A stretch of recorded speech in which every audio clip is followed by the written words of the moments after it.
que ya vamos a empezar a hablar sobre fármacos de cada sistema, ¿no? Del sistema cardiovascular. Nos toca hoy, la siguiente clase, después de las siguientes clases vamos a ver el sistema de respiratorio, ¿no?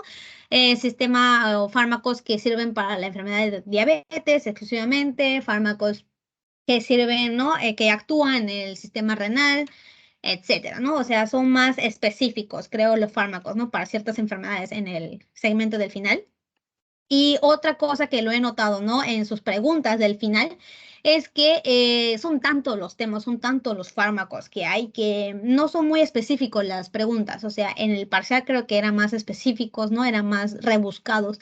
En cambio, en el final no noté mucho eso, ¿no? No noté mucho que sean rebuscados. Más que nada las cosas obvias o básicas creo que le están preguntando.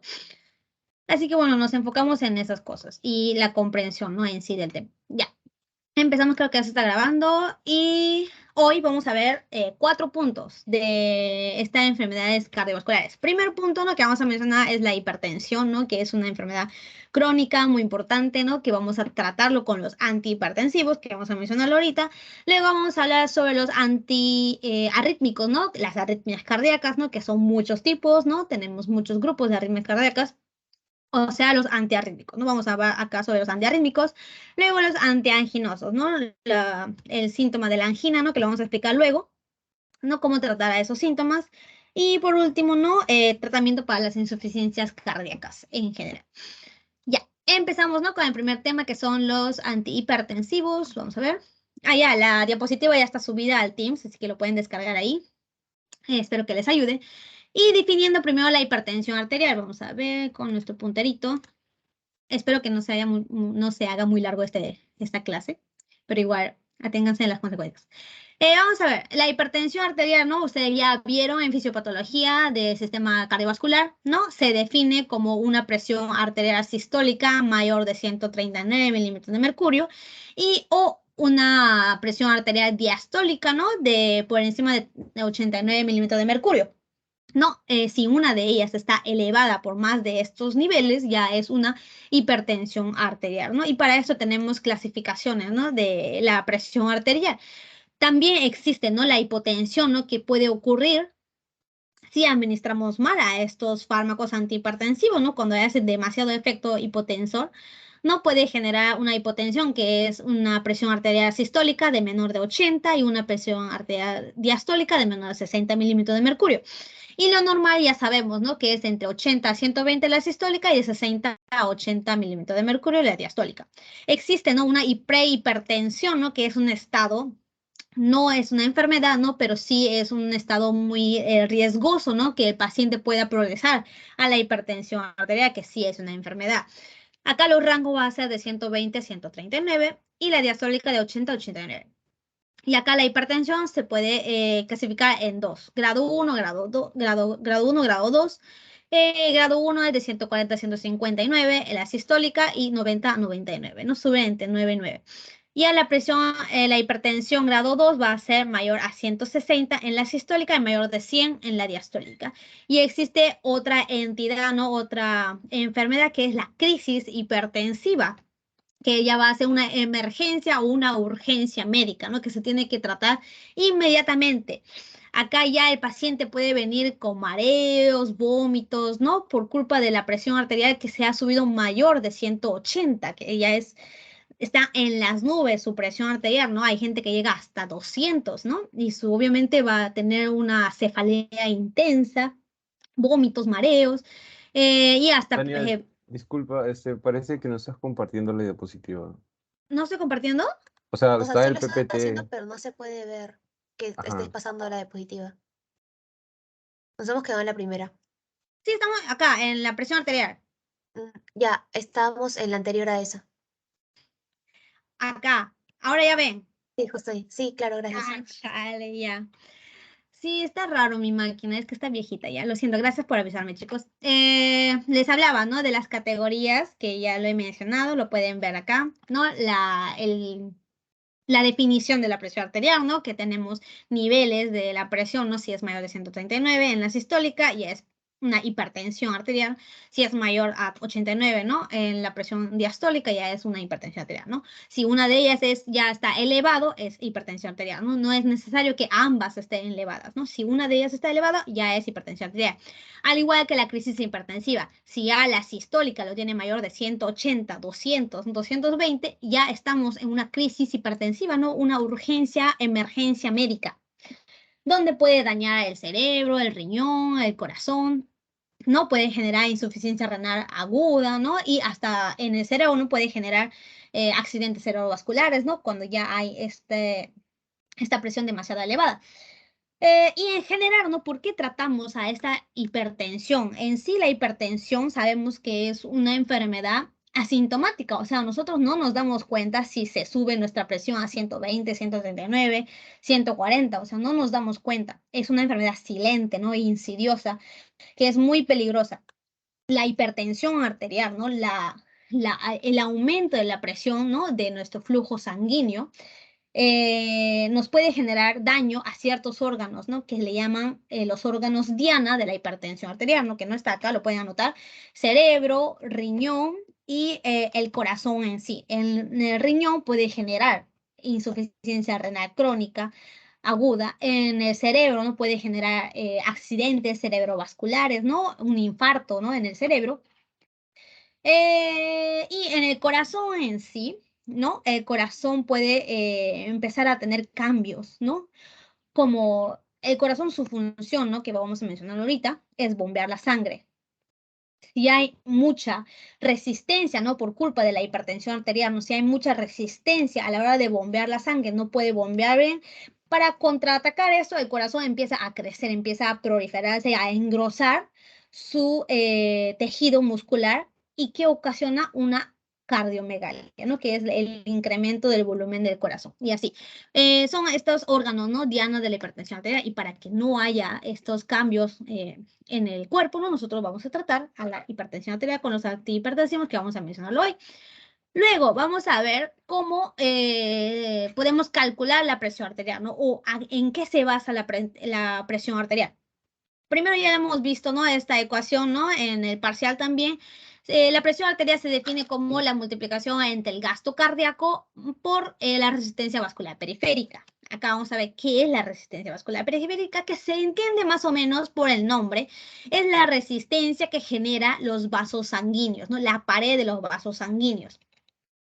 Obviamente que si está dilatado este vaso sanguíneo, ¿no? Si hay más espacio para que la sangre pase, hay menos resistencia vascular periférica, pero por lo contrario, ¿no? Si hay un vaso que está contraído, ¿no? Que su diámetro es menor, hay más resistencia, ¿no? A que la sangre pase por este lugar. Por eso la resistencia vascular periférica depende de dos cosas, el diámetro del vaso sanguíneo y la viscosidad de la sangre, ¿no? Una sangre diabética, por ejemplo, es más viscosa, ¿no? Una sangre que tiene muchas plaquetas, ¿no? Un paciente que tiene trombocitosis tiene más viscosidad, por lo tanto puede generar hipertensión arterial. Luego también está dado por el gasto cardíaco. El gasto cardíaco, ¿qué es? Es la multiplicación entre la frecuencia cardíaca, ¿no? La frecuencia que el corazón se contrae y el volumen sistólico. ¿Sí? El volumen sistólico, que es, en palabras fáciles, es la cantidad de sangre que bombea el corazón, ¿no? Por minuto. Esto está dado, ¿no? El volumen sistólico está dado por la precarga, la contractibilidad y la poscarga. La precarga, ¿qué es? Es, en pocas palabras, la cantidad de sangre que entra al ventrículo izquierdo. La contractibilidad es la fuerza, ¿no? Que tiene cada una de las células musculares del corazón, ¿no? La fuerza de contracción que tiene ellos. La poscarga es la resistencia que genera la aorta, ¿no? Para que el corazón eyecte. Es la resistencia que genera la aorta, la poscarga.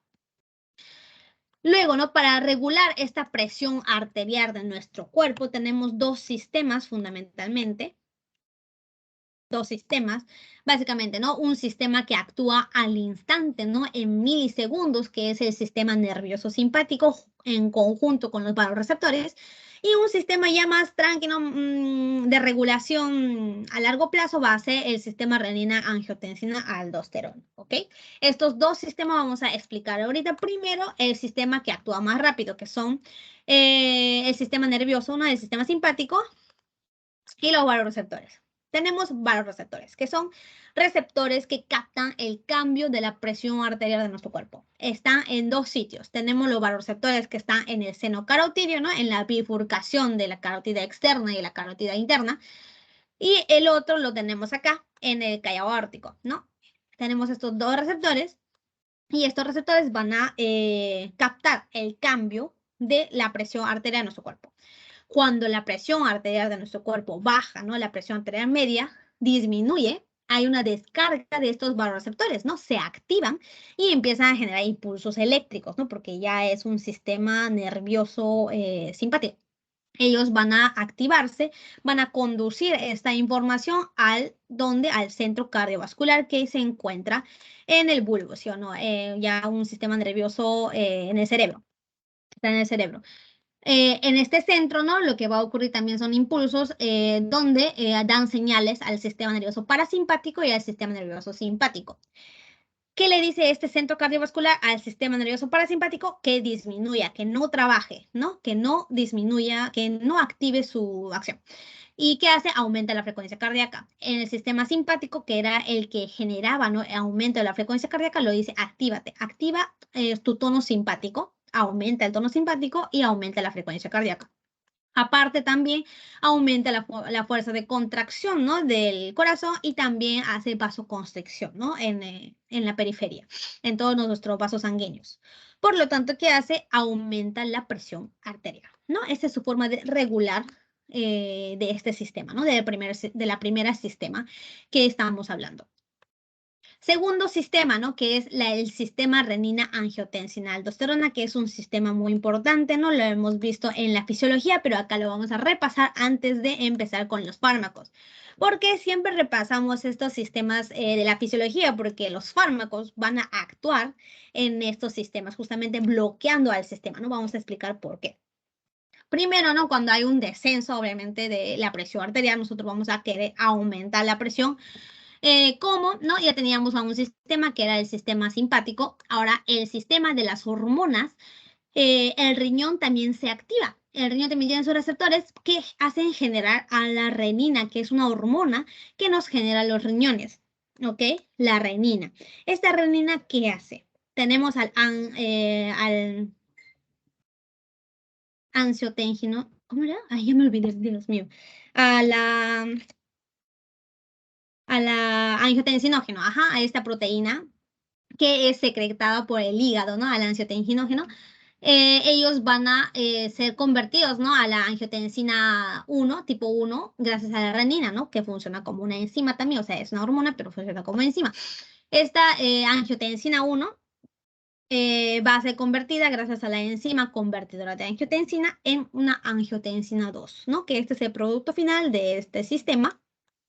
La angiotensina 2 va a tener a sus receptores en el vaso sanguíneo. Cuando la angiotensina 2 se une a su receptor en el vaso sanguíneo, va a ocurrir la vasoconstricción. Va a ser un fuerte vasoconstrictor y esto que genera, ¿no? Aumenta la resistencia vascular periférica y aumenta la presión arterial. ¿Ok? Luego, la angiotensina 2 también tiene sus receptores en donde en las glándulas suprarrenales, ¿ok? En las glándulas suprarrenales. Acá actúa y nos libera aldosterona, ¿no? Que era otra hormona que actuaba en donde en el nivel, a nivel del riñón, ¿ok? En el riñón.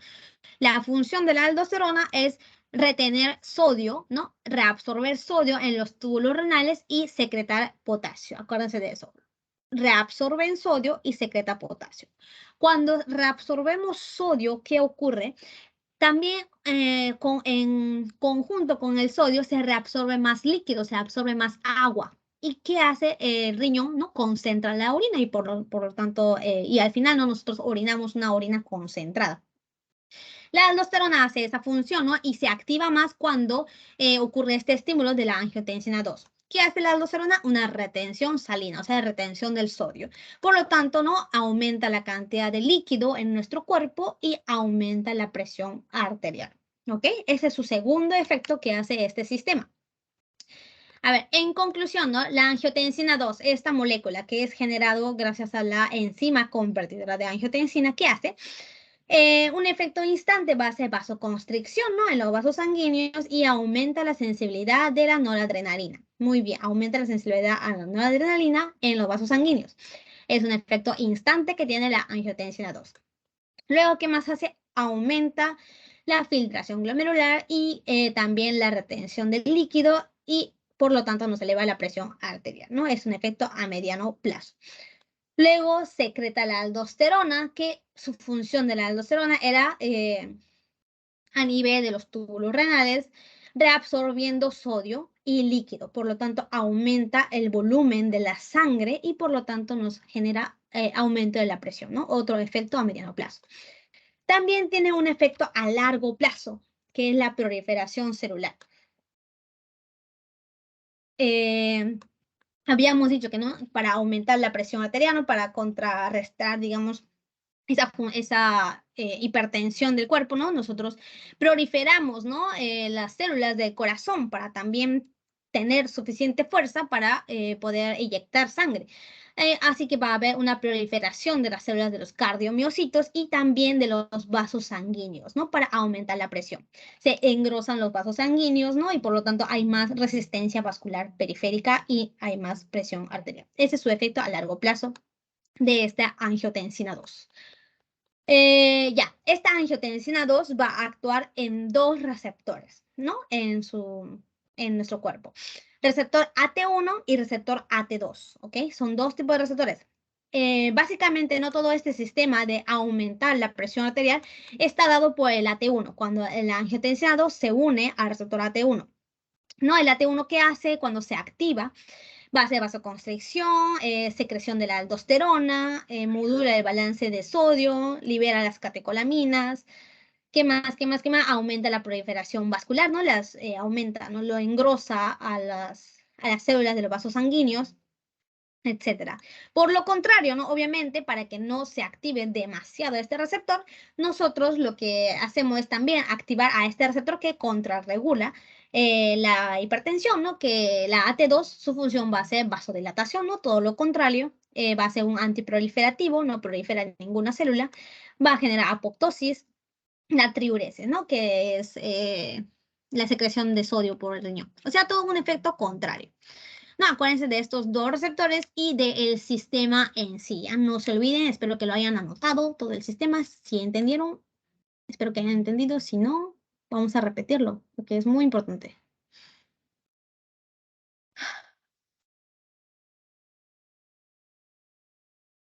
Ya, espero que eso sea un sí. No, es muy importante este sistema. ¿Por qué? Porque estos fármacos que acabo que... Uy, ¿qué hice? Allá. Estos fármacos que estoy acá proyectando, ¿no? En el PPT, diuréticos, betabloqueadores, YECAS, ARA2, antagonistas de calcio, son los que van a inhibir a estos dos sistemas que acabamos de ver para disminuir la presión arterial en un paciente hipertenso, ¿sí o no? ¿Ok? Vamos a hablar uno por uno de estos mecanismos de acción de estos fármacos. Primero podemos clasificar a los fármacos antihipertensivos según su función global, digamos.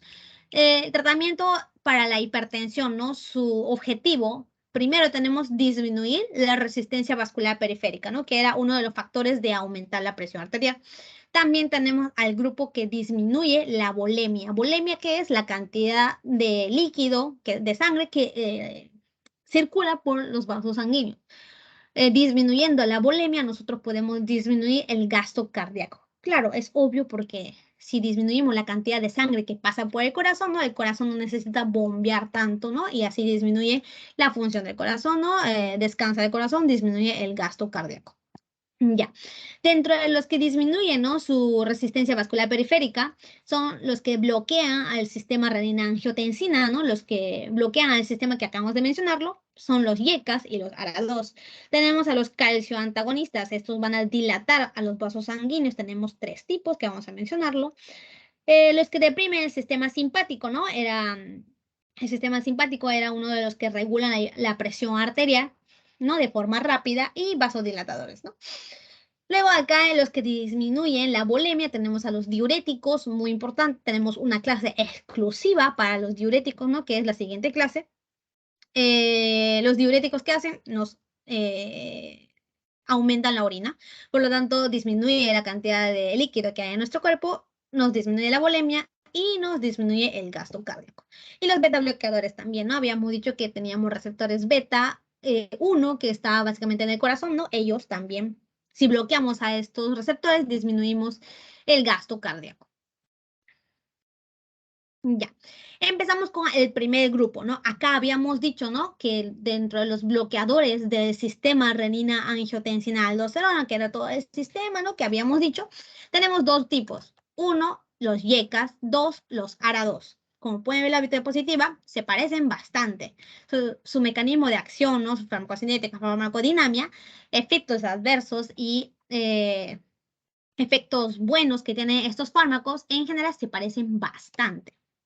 Por eso acá lo que les van a preguntar en el final son las diferencias, ¿no? Las mínimas diferencias que tienen estos dos. Así que vamos a enfocarnos en eso. Como el nombre lo dice, ¿no? Bien claro, bloquea el sistema renina-angiotensina-aldosterona. ¿Cómo? Los YECAS, el nombre completo es los inhibidores de la enzima convertidora de angiotensina, que era la enzima que se encargaba de convertir la angiotensina 1 en angiotensina 2, ¿sí o no? Estos YECAS actúan a este nivel. Inhiben la enzima convertidora de angiotensina, por lo tanto, inhiben la generación de la angiotensina 2, ¿no? Que era la molécula que se encargaba de hacer todo el efecto, ¿no? De aumentar la presión. No genera angiotensina 2. Por lo tanto, ¿no? Vamos a ver su farmacocinética, a ver un ratito. Su farmacocinética es lo normal, ¿no? Su absorción oral va a ser buena, va a tener una biodisponibilidad del 60%, su concentración máxima llega en 1 hora, ¿no? Actúa relativamente rápido y dura menos, ¿no? Tiene su tiempo de vida media alrededor de 1.3 horas. Dura menos, dura poco, dura no mucho. Eso. Su farmacodinamia, que es lo más importante, ¿no? Se usa para el tratamiento de insuficiencia cardíaca, para la hipertensión arterial, ¿no? Los YECAS reducen los niveles de angiotensina 2, obviamente porque inhibimos la enzima que genera esta angiotensina 2. Aumenta los niveles de bradicinina, que es un potente vasodilatador. A ver, acá una pausa.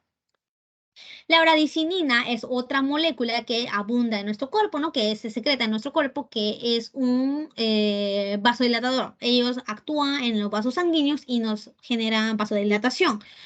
Esta bradicinina va a tener a su enzima que degrada, ¿no? Cuando ya hay mucha bradicinina, se tiene que degradar y hay una enzima que lo degrada, ¿no? Y lo convierte en péptidos inactivos, que no sirven. El YECA, perdón, esta enzima que degrada la bradicinina se parece mucho a la estructura de la enzima convertidora de angiotensina. Acá en el Goodman lo ponen como si fueran iguales, pero lees bien el Goodman y dicen que no son iguales, simplemente se parecen su estructura. Los YECAS, ya que se parecen la estructura, inhiben a este, inhiben también a este, ¿ok? Inhiben a la enzima que degradaba la bradicinina. Los YECAS. Si inhibimos a la enzima que degradaba a la bradicinina, ¿qué ocurre? El aumento de la bradicinina. O sea, ya hay menos bradicinina que va a ser degradada, que va a ser inactivada. Por lo tanto, hay un aumento de la bradicinina en nuestro cuerpo. Por lo tanto, va a haber doble efecto vasodilatador por la desaparición de la angiotensina 2 y por el aumento de la bradicinina, que es un vasodilatador. ¿Ok? Obviamente que la combinación de ambos efectos provoca vasodilatación. Disminuye, ¿no? Niveles incongruentes de angiotensina 2, por lo tanto disminuye la secreción de aldosterona, ¿no? Por la glándula suprarrenal. La aldosterona lo que hacía era retención hidrosalina, ¿no? Disminuye la retención de sodio, disminuye la retención de agua, ¿no? Disminuye la bulimia, ¿no? Y tiene un efecto hiperpotasémico. ¿Por qué? Dentro de sus efectos adversos importantes tenemos a la tos seca, ¿no? Que ocurre en no todos los pacientes, en el 10% de la población que se le administra enalapril, ¿no? Que es un tipo de YECA, ocurre esta tos seca. Luego tenemos a la hiperpotasemia. La hiperpotasemia, ¿por qué ocurre? Explicando, ¿no? El sistema renina-angiotensina-aldosterona. La aldosterona, su función era reabsorber sodio y secretar potasio. Si disminuimos la acción de la aldosterona, ya no va a haber secreción de potasio tampoco. O sea que el potasio se va a acumular en nuestro cuerpo. Eso genera la hiperpotasemia, que no es muy bueno también para el corazón. Un dato importante es que no se administra en embarazadas. Hay antihipertensivos que se administran en embarazadas y los que no. Acá los IECAS no se van a poder administrar en embarazadas. Ok, un efecto importante, ¿no? Que nos ayuda también es que enlentecen la progresión de la nefropatía diabética. Otro de las causas, ¿no? de insuficiencia renal crónica es la diabetes, ¿no? Esta diabetes genera daño a nivel de los capilares del riñón. A los pacientes que tienen diabetes y también le dio hipertensión arterial, ¿no? Su fármaco de elección, de primera elección, va a ser los IECAS, ¿no? Enalapril, captopril, ¿no? Estos fármacos, porque ellos son nefroprotectores, nos ayudan a proteger el riñón. También es cardioprotectores. ¿Por qué? Porque ellos hacen una regresión de la hipertrofia ventricular izquierda. Habíamos dicho que la hipertensión nos genera cardiomegalia. ¿Qué era eso? La proliferación de músculo cardíaco, ¿no? Del corazón. O sea, empieza a proliferarse, empieza a engrosarse para poder tener más fuerza para hacer la contracción, ¿no? Para poder eyectar la sangre. ¿Sí o no? Porque hay una presión arterial en el sistema que evita que eyecte sangre de corazón. Para ganarle a esa fuerza, nosotros tenemos que engrosar el corazón y que se eyecte más la sangre, ¿no? Por eso a un paciente que ya tiene hipertensión arterial de forma crónica, ya muy largo, ¿no? Que no ha recibido tratamiento, generan esto, ¿no? La hipertrofia del ventrículo izquierdo. Y se ha demostrado, ¿no? Que el enalapril, captopril, tiene una función de tratar de regresar, ¿no? Este efecto de la hipertrofia. Es un buen efecto del fármaco. Ya. Comparando con los IECAS, los ARA2, que son, ¿no? Un fármaco representativo de este grupo, va a ser los sartán, apréndase de los sartán. En los IECAS, apréndase enalapril, captopril, ¿no? Todos los que terminan en pril. Y acá los ARA2 en los sartán. Estos ARA2, su nombre va a ser antagonista de receptores de angiotensina tipo angiotensina 2. ¿Ok? Ya. Su mecanismo de acción no va a ser no acá, ¿no? Ellos, aunque le administremos esto, sí se va a generar angiotensina 2, pero vamos a bloquear a su receptor estrella, que era el que nos generaba el aumento de la presión arterial. Los AT1, ¿ok? El AT1. Habíamos dicho que eran dos tipos de receptores, AT1 y AT2. Estos ARA2 actúan en el AT1, no en el AT2, ¿ok? Esto es una pregunta de examen también. AT1, ¿ya? Ellos bloquean al AT1, por lo tanto ya no va a haber ningún efecto de aumentar la presión arterial, ¿no? Por la angiotensina 2. También, ¿no? Acá no va a aumentar la bradicinina porque está actuando a este nivel, ¿no? No estamos inhibiendo a su enzima, ¿no? Que lo degradaba, así que la bradicinina se va a degradar como si nada. Acá no va a haber ningún efecto. Vamos a hablar un poco de la diferencia en la farmacocinética, ¿no? Con los IECAS. Su absorción, su biodisponibilidad va a ser menor, ¿no? Acá pueden ver 35%, el otro era 60%. Su concentración máxima un poquito más larga, ¿no? De 1 a 3 horas llegan. Su distribución, ¿no? de los sartán, ¿no? Acá su tiempo de vida media va a ser un poco más larga que los IECAS, ¿no? Duran de 2.5 hasta máximo 9 horas. Y así. Su farmacodinámica, ¿no? Que es lo que más tenemos que enfocarnos, va a ser casi lo mismo que los IECAS. Tienen efectos parecidos a los IECAS, pero ellos impiden, ¿no? que la angiotensina 2, que ya se ha formado, interactúe con su receptor endógeno. ¿Qué receptor? AT1, ya acuérdense, AT1. Van a generar dilatación de las arteriolas, de las venas, bloquear la secreción de aldosterona, por lo tanto no va a haber retención de sal ni de agua, ¿no? No aumenta la volemia. Lo bueno es que acá sigue el efecto en el receptor AT2, ¿no? En el receptor AT2, como hay angiotensina 2 que se forma, hay angiotensina 2 que se puede unir al AT2, que era el receptor que contrarregulaba la hipertensión, ¿no? Ellos se encargaban de la apoptosis, de dilatación de los vasos sanguíneos, ¿no? ¿No? Sigue el efecto del AT2. También, ¿qué hace? Bloquea el efecto de la quimasa. Vamos a hacer una pausa.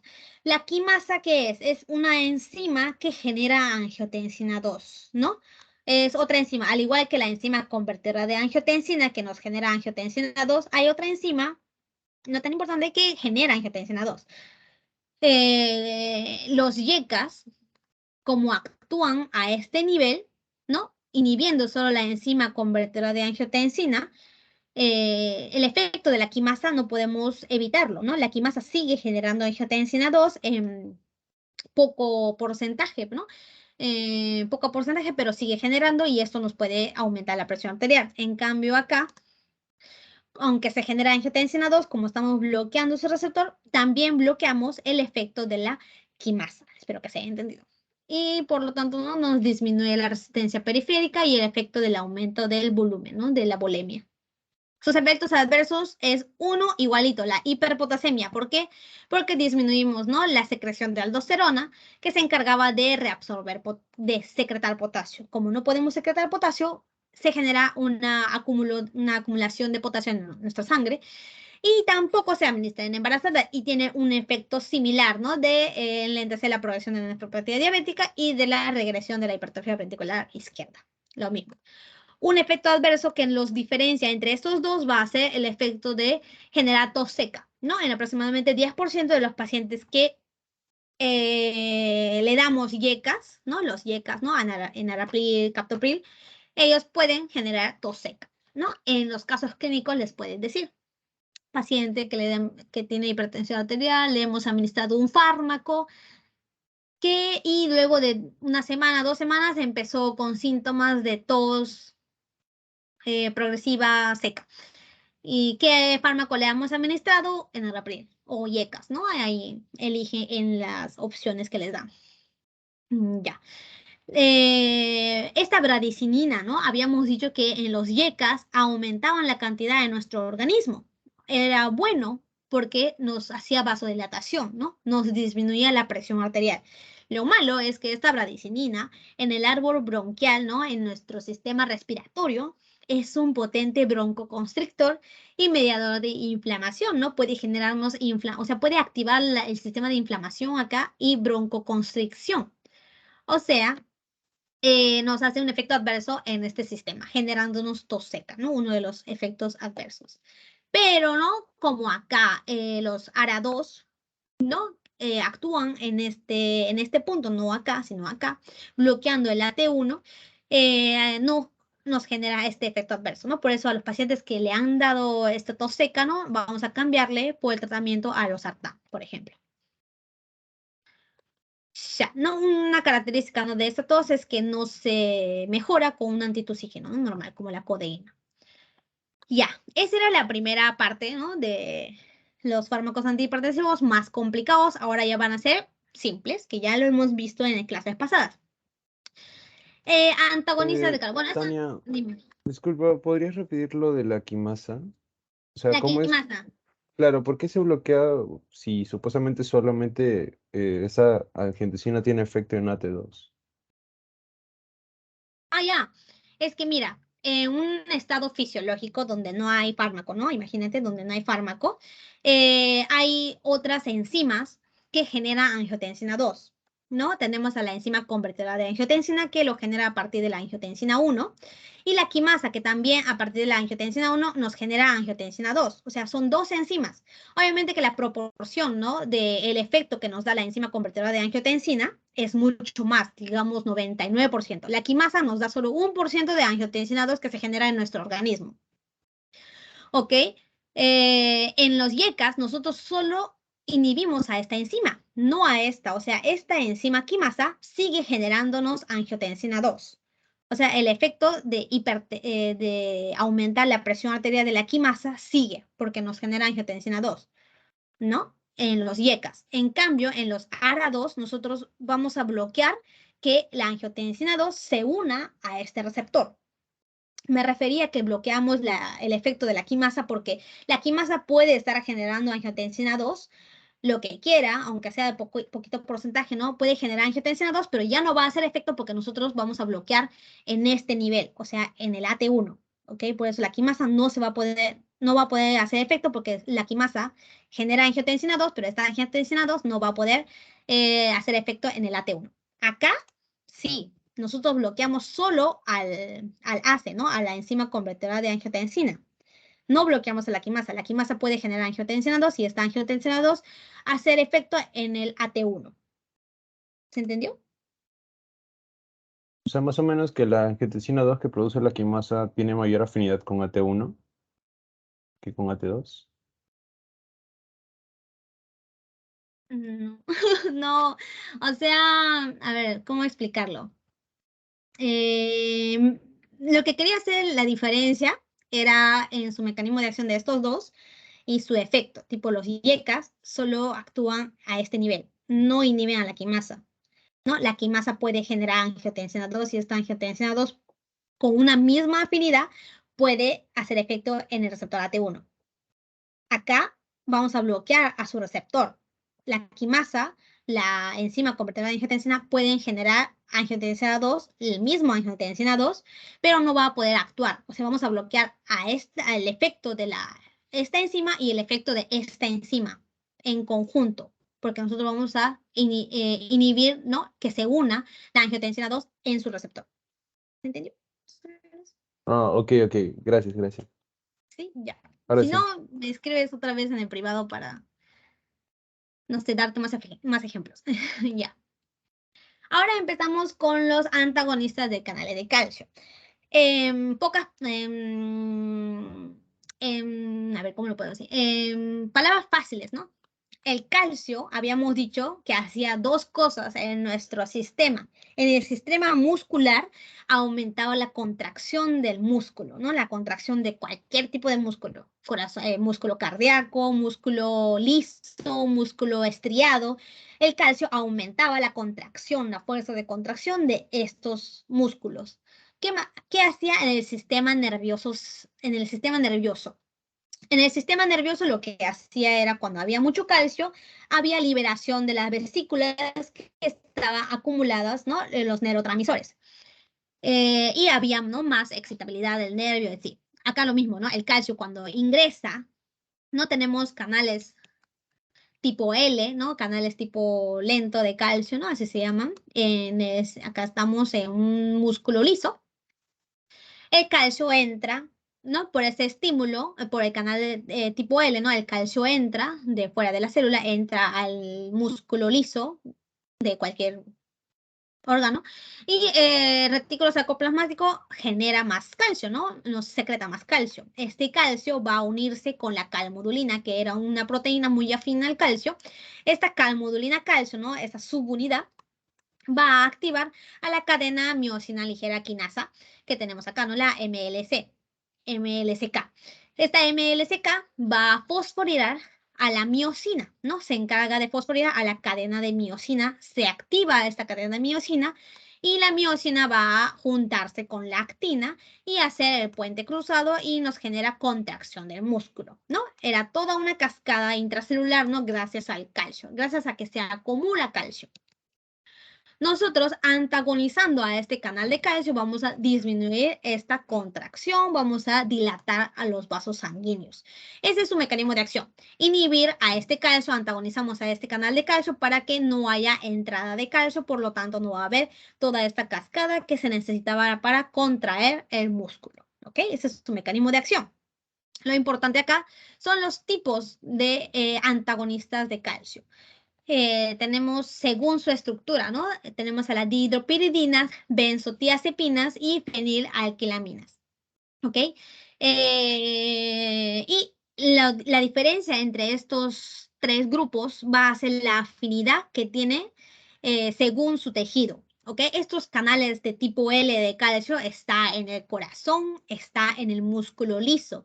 En el músculo liso, ¿en dónde? En los vasos sanguíneos, ¿no? Por eso vamos a tener selectividad.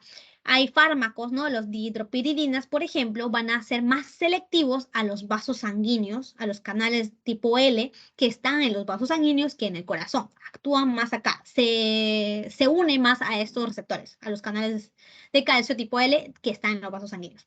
Las benzodiazepinas son como que más o menos, ¿no? Hay libros que dicen que son más afín a los vasos sanguíneos, hay libros que dicen que son más afín al corazón. La fenilalquilaminas sí van a tener más afinidad al corazón que al vaso, ¿ok? Van a bloquear canales de calcio en el corazón y no mucho en el vaso. Sus fármacos representativos de este grupo de dihidropiridina va a ser la nifedipina. En las benzodiazepinas tenemos al diltiazem y en las fenilalquilaminas tenemos al verapamilo, que luego lo vamos a ver otra vez. Nifedipina no va a funcionar como un antihipertensivo. ¿Por qué? Porque nos va a dilatar los vasos sanguíneos, ¿no? Son más selectivos a este tejido. El diltiazem también, ¿no? Funciona como un antihipertensivo muy bien porque tiene mucha selectividad al vaso sanguíneo, ¿no? Nos dilata el vaso sanguíneo y ¿qué hace? Nos disminuye la resistencia vascular periférica. Anoten, eso no está acá, no lo puse, pero dilatando los vasos sanguíneos que nos generaba disminución de la resistencia vascular periférica. Luego, acá ya no va a ser muy afín al vaso sanguíneo, por lo tanto, su función, ¿no? El uso clínico más vamos a usarlo para como antiarrítmicos, ¿no? Que vamos a hablar luego también. Pero su función es eso, ¿no? Disminuir la entrada de calcio. Todos van a disminuir la entrada de calcio a los músculos cardíacos y al músculo liso del vaso sanguíneo. Un dato extra sería dihidropiridinas, ¿no? Que las dihidropiridinas son las que primero se han generado, ¿no? La difenidipina, por ejemplo, es de primera generación.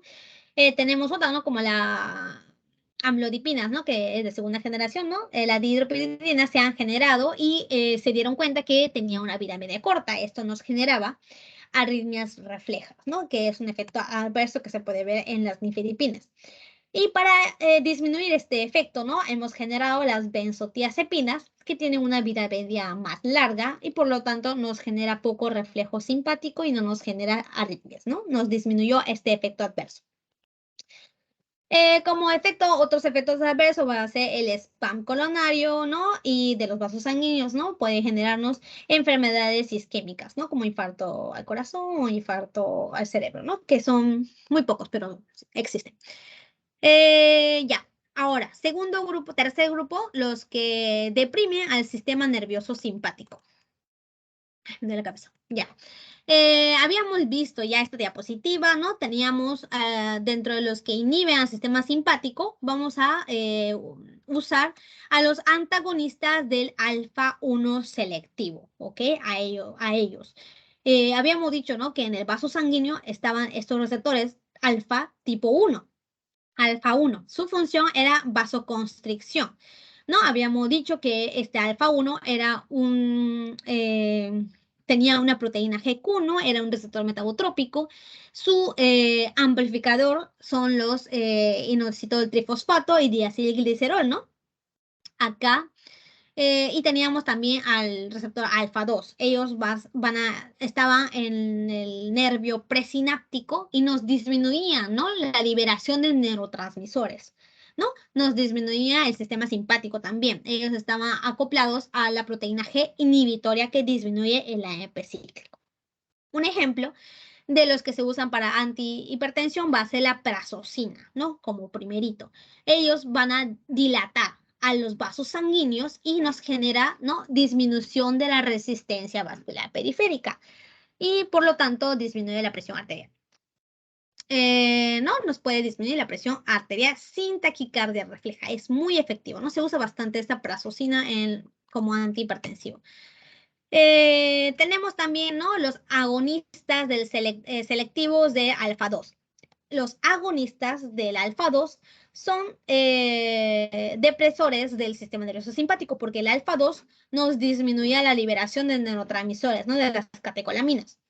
Tenemos acá como primerito a la clonidina, nos baja la presión arterial y se usa como tratamiento para la hipertensión arterial. Teníamos a otros que tienen también función de agonista de los receptores alfa 2, la metildopa. Este es un fármaco que les quería mencionar porque se puede usar en las embarazadas. Ay, no sale, ya, se puede usar para las embarazadas. Al igual que la reserpina, ¿no? Este vamos a poder hacer, se usa para la preeclampsia. Y también, al igual que la metildopa, actúa en el sistema nervioso simpático, en el nervio presináptico, ¿no? Ellos agonizaban, ¿no? Aumentaban la función del alfa 2. La reserpina lo que hacía era destruir a estas vesículas que estaban acumulados las catecolaminas y ya no había catecolaminas que salieran, ¿no? Y por lo tanto disminuye el efecto simpático de contraer los vasos. Luego, cuarto grupo, creo, no, quinto grupo, diuréticos, los diuréticos. Los diuréticos que son, ya habíamos mencionado, son los que nos aumentan la cantidad de orina. La orina era parte, ¿no? de nuestra agua, de nuestro cuerpo. Disminuye, y si orinamos bastante, disminuye la cantidad de sangre, la cantidad de agua que está en nuestro cuerpo. No, por lo tanto, nos disminuye la volemia. Volemia es la cantidad de agua, la cantidad de sangre que pasa por nuestros vasos sanguíneos. Eso hace los diuréticos, disminución de la volemia. Por lo tanto, va a haber menos sangre que vaya al corazón. Disminuye la chamba que tiene el corazón de bombear mucha sangre, ¿no? Disminuyendo la volemia. Ya. Acá, los diuréticos, como ya les dije, vamos a tener una clase específica de estos. Vamos a mencionarlo brevemente. Tenemos al grupo de las tiacidas, a los grupos diuréticos de asa y a los diuréticos ahorradores de potasio para el uso de la hipertensión. No tenemos a más tipos, ¿no? Que sirven como diuréticos en sí, pero no para la antihipertensión. Los diuréticos, vamos a hablarlo en la otra clase, ¿no? Tiene diferente mecanismo de acción cada uno y su sitio de acción, ¿no? Son muy importantes. Los tiacidas funcionan en el túbulo contorneado distal, ¿no? Acá en esta parte. Los diuréticos de asa, ¿no? En la asa de Henle, más específicamente en la asa ascendente gruesa de Henle. Y los diuréticos ahorradores de potasio actúan a nivel del túbulo colector, que está por acá. ¿Ok? Este es el túbulo, ¿no? La nefrona, que vamos a hablarlo en la próxima clase. Allá, como efecto adverso se pudieron ver, ¿no? Enfermedades isquémicas, como accidentes cerebrovasculares. A ver. Siguiente grupo son los betabloqueadores, ¿no? Ellos también van a disminuir la volemia y más que todo van a disminuir el gasto cardíaco. Porque habíamos dicho que habían receptores, ¿no? Del corazón, que eran los beta 1. Los beta 1, ¿en qué se encargaban, no? Ellos tenían su receptor metabotrópicos, era un receptor metabotrópico que aumentaba el AMP cíclico en el nivel del corazón, ¿no? Tenía su proteína GS que aumentaba el AMP cíclico, por lo tanto nos aumentaba la frecuencia cardíaca y la fuerza de contracción, ¿no? El beta 1, esa era su función, aumentar la frecuencia cardíaca y la fuerza de contracción. Por lo tanto, tenía un efecto de cronotropismo positivo e inotropismo positivo. Teníamos otros receptores beta, que era la beta 2, ¿no? Se encontraba en los vasos sanguíneos también y en los bronquios, muy importante, en los bronquios. Ellos que hacían broncodilatación, ¿no? Su función era dilatar los bronquios para que entre más oxígeno a nuestro cuerpo.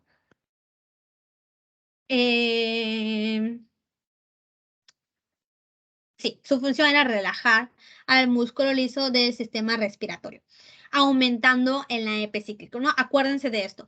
Cuando aumenta el AMP cíclico en el músculo cardíaco, genera aumento de la fuerza de contracción y, bueno, hay contracción del músculo. Cuando aumenta el AMP cíclico en los músculos lisos, ¿no? Cualquier músculo liso nos genera relajación de estos músculos, ¿ok? Por eso el beta 2 se acoplaba al mismo proteína G, que su función era aumentar el AMP cíclico, pero nos genera dilatación de estos músculos, ¿no? Nos hace broncodilatación. Ok, por eso nosotros, ¿no? Para bloquear a esta función excesiva que tiene, ¿no? Al gasto cardíaco del corazón, ¿no? Podemos bloquear a este receptor beta 1 para que disminuya, ¿no? Su gasto cardíaco, su fuerza de contracción, su frecuencia cardíaca, etc. Tenemos acá, ¿no? A los selectivos y a los no selectivos. Perdón, no, los no selectivos y los selectivos, ¿no? Los no selectivos se unían a ambos beta 1 y beta 2. Ese era el problema, ¿sí o no, chicos? El propanorol, ¿no? Que era un beta bloqueador muy usado, era peligroso usarlo en pacientes con asma o con enfermedad pulmonar obstructiva crónica. ¿Por qué? Porque si bloqueamos al beta 2 también, nos vamos a bloquear este efecto que tenía de broncodilatación. Si bloqueamos a este efecto de broncodilatación, puede generar broncoconstricción en el sistema respiratorio y que se ahogue, ¿no? El paciente asmático. Así que tenemos que tener cuidado en los pacientes asmáticos y con enfermedades pulmonares obstructivas crónicas. Para eso, ¿no? Para estos pacientes se han creado los beta 1 selectivos que no genera acción acá, solo acá, ¿no? El metoprolol, carvedilol, atenolol, ¿no? Más usados para la hipertensión arterial. También se pueden usar para la angina de pecho, arritmias y para prevenir ataques cardíacos, ¿no? Esto lo vamos a mencionar en las siguientes diapositivas. Su mecanismo de acción va a ser disminuir el cronotropismo, ¿no? La frecuencia cardíaca, disminuir el volumen sistólico y disminución de la generación de la renina. Como efecto adverso, ¿no? Se pudieron ver disminución del líbido y de la impotencia. Sí, uno de los efectos adversos fue la disfunción eréctil, ¿no? Que ocurre en los pacientes, ¿no? Por ejemplo, ¿no? Me parece que para que haya una erección, ¿no? Se tenía que acumular sangre en esa zona y como vamos a vasocontraer, ¿no? No va a haber suficiente sangre y es una de las causas, ¿no? Cuando le damos estos beta bloqueadores, ¿no? Que genere impotencia en los varones. Bueno, chicos, terminamos con el primer tema que es antihipertensivos. No sé qué hora tenemos, no está mi celular. Ay, ay, ay. Ya, son justo una hora pasado. Espero terminarlo en otra hora, ¿no? No es tan difícil, chicos, con tal de recordar la fisiopatología, que me imagino que ustedes saben más que yo ahora, porque acabaron de ver eso, creo. Ya, bueno, el sistema de conducción del corazón, ¿no? Los arritmias, ¿por qué se generan? Porque han fallado en su sistema de conducción que tienen. ¿No? El protagonista acá va a ser el nódulo sinoauricular, que estaba en la aurícula derecha, ¿sí o no? Acá se activaba, ¿no? Generaba una electricidad, ¿no? Tiene su función autónoma, ¿no? Que puede generar electricidad por sí misma.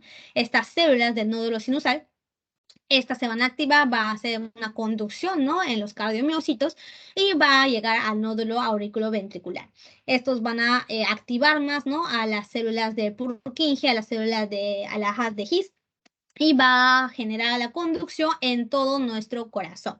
Esta conducción va a ser necesaria, ¿no? Para que haya una contracción rítmica en el corazón, ¿no? Contracción de las aurículas, contracción de los ventrículos, ¿no? De forma rítmica.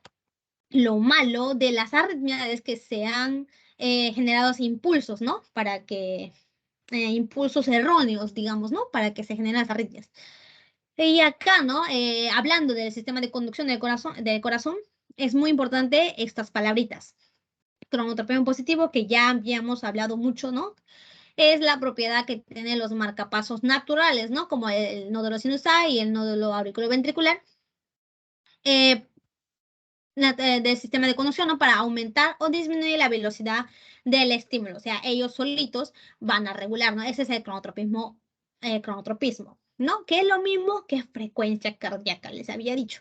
Y tenemos a otro, automatismo, ¿no? Que es la propiedad de algunas fibras miocárdicas de excitarse de una forma automática, ¿no? En pocas palabras, es la excitabilidad que tiene el corazón. Después tenemos al dromotropismo, que es la capacidad de transmitir potencial de acción a través de las fibras del sistema de conducción, ¿no? O sea, en pocas palabras, es su capacidad de conducir la electricidad en su tejido, ¿no? En el corazón. Dromotropismo, la capacidad de conducción, acá la capacidad de excitación y acá la capacidad de contraer, ¿no? De las veces de contracción, o sea, la frecuencia cardíaca. Había otro, ¿no? Otra palabrita que era inotropismo positivo, ya lo habíamos dicho, es lo mismo que hablar de la fuerza de contracción del corazón. Y acá tenemos lo importante, ¿no? Cómo pasa la electricidad, ¿no? En el tejido miocárdico, en el tejido del corazón. Habíamos dicho, ¿no? Son dos tipos de células que pueden pasar electricidad en nuestro cuerpo. Uno era el sistema nervioso, ¿no? Las neuronas tenían también su potencial de acción, ¿no? Tenía fases también, despolarización, repolarización, hiperpolarización, ¿no? Y había canales iónicos que se abrían, ¿no? Según la fase. La primera fase de despolarización, ¿no? Se abrían los canales de sodio, en la segunda fase se abrían los canales de potasio y en la última, ¿no? Había una función de la bomba sodio-potasio, ¿sí o no? Lo mismo ocurre en el corazón. Otro tejido que puede pasar la electricidad, aparte del sistema nervioso, es el corazón, ¿no? Las células del corazón tienen capacidad de conducir electricidad. pero su potencial de acción va a ser diferente a la del sistema nervioso, va a ser de esta forma. También esta es un potencial de acción que ocurre en las células del corazón, ¿no? Que es lo mismo, ¿no? Va del milivoltios, ¿no? Menos 90 milivoltios llega hasta 20 milivoltios, que lo cual nos dice que hubo un aumento de la electricidad, luego disminuye los milivoltios, ¿no? Y llegando a un potencial de reposo. Acá, ¿qué ocurre en el corazón? En el potencial de acción también hay un intercambio, ¿no? De estos iones. Y en el potencial de acción del corazón, ¿no? Lo vamos a dividir en fases, ¿ok? En la fase 0, fase 1, fase 2, fase 3, fase 4. En la fase 0, al igual que el sistema nervioso, va a abrirse los canales de sodio, ingresa sodio adentro de la célula del corazón y ¿qué ocurre? Una despolarización, ¿no? Va a ser la despolarización rápida. Dependiendo de cuánto sodio entre, depende la rapidez de conducción que tiene el corazón, ¿ok? Acuérdense, rapidez de conducción, velocidad de conducción, ¿ok? Esa es la fase 0, cuando entra sodio. Después empezamos con la fase 1 una vez llegando al pico. En la fase 1 va a ser la repolarización temprana, donde va a salir potasio, ¿no? Al igual que acá, va a salir potasio. Dentro de desde el célula de corazón va a salir potasio hacia afuera de la célula. Y va a disminuir un poco sus milivoltios. Luego va a haber una fase que no existía en el nervio, ¿no? Muy importante, chicos, acuérdense de la fase 2, que es cuando, que es la fase de la meseta, ¿no? Que se llama la meseta, ¿no? Que es un break que tiene las células del corazón, porque acá, ¿qué ocurre? Cuando entra calcio es donde ocurre la contracción del músculo cardíaco, ¿no? Acá en este tejido del sistema nervioso no necesitaba una fase de meseta porque no hay contracción del nervio. Acá sí, ¿no? Las células del corazón se contraen, por lo tanto va a haber una meseta donde entre el calcio adentro de la célula y haya un reposo, ¿no? Perdón, haya una contracción, ¿no? Esa meseta es la contracción del corazón. Luego viene la tercera fase donde sigue saliendo potasio de la repolarización tardía. En la fase 3 va a salir potasio para disminuir los milivoltios, ¿no? Llegando al potencial de reposo, ¿no? Acá ya estamos en menos 90 milivoltios. Ya estamos negativos, ¿no? En la célula del corazón. Acá también, al igual que el nervio, va a haber una fase donde actúa la bomba sodio y potasio para intercambiar los iones que estaban mal. ¿No? Porque nosotros generalmente dentro de la célula tenemos mayormente al potasio y afuera de la célula tiene que estar más el sodio. Y acá se han intercambiado, ¿no? Y acá en la bomba sodio-potasio lo va a hacer lo contrario, ¿no? Va a intercambiar. Ya. Las arritmias, ¿no? ¿Por qué? Ay, se cortó acá. Las arritmias cardíacas. Como les había dicho, el sistema de conducción, ¿no? Es una falla, ¿no? En el sistema de conducción del corazón. Tenemos muchos tipos de fallas. Primero, la falla en la generación de los impulsos de uno de los mecanismos eléctricos, ¿no? Teníamos acá, ¿no? El nódulo auriculosinusal, el nódulo auriculoventricular, y acá, ¿no? Las ASGIS, las Purkinje. No todo este sistema, dentro de este sistema no puede ocurrir una falla, ¿no? En el impulso que genera este sistema. Segunda falla, el impulso eléctrico que es generado en otro sitio que no estaba dentro de esta vía, ¿no? O sea, por acá. Por acá se genera un impulso eléctrico que no debió generarse y ocurre las arritmias, ¿no? Después, cuando ocurre, ¿no? Una conducción eléctrica alteradas, ¿no? Acá ocurre el fenómeno de reentrada o también llamado un cortocircuito del sistema eléctrico. La reentrada, ¿no? Es lo que ocurre cuando nosotros, ¿dónde lo explico? Mejor acá. El sistema de conducción es unidireccional, o sea, empezamos de acá, llega así, así, así, así, y termina por acá, ¿sí o no? Es unidireccional. Acá en el fenómeno de reentrada lo que ocurre es un cortocircuito que hace que una vez que se haya generado potencial de acción por acá, ¿no? Debió generar un potencial de acción en este lugar, pero generó retrocedió, el potencial de acción retrocedió. Ese es el fenómeno de reentrada, ¿no? Que retrocede el potencial de acción que no debió ocurrir y genera una arritmia, ¿no? Que es la falta de contracción rítmica del corazón. Lo podemos también dividir, ¿no? Según su origen, ¿no? Entre las supraventriculares y las ventriculares, ¿no? Dentro de las supraventriculares teníamos a los que se originan, ¿no? Una falla eléctrica en las aurículas o en el nódulo sinusal. Dentro de las ventriculares son los que se genera en el ventrículo, ¿no? En este sistema de conducción o afuera, ¿no? De este sistema de conducción. La frecuencia cardíaca, según la frecuencia cardíaca, los que son rápidos, los que son mayor a 100 por minuto, son arritmias taquicárdicas y los que son menores a 60 por minuto son arritmias bradicárdicas, ¿no? Que también existen, no todos son rápidos, también hay arritmias bradicárdicas.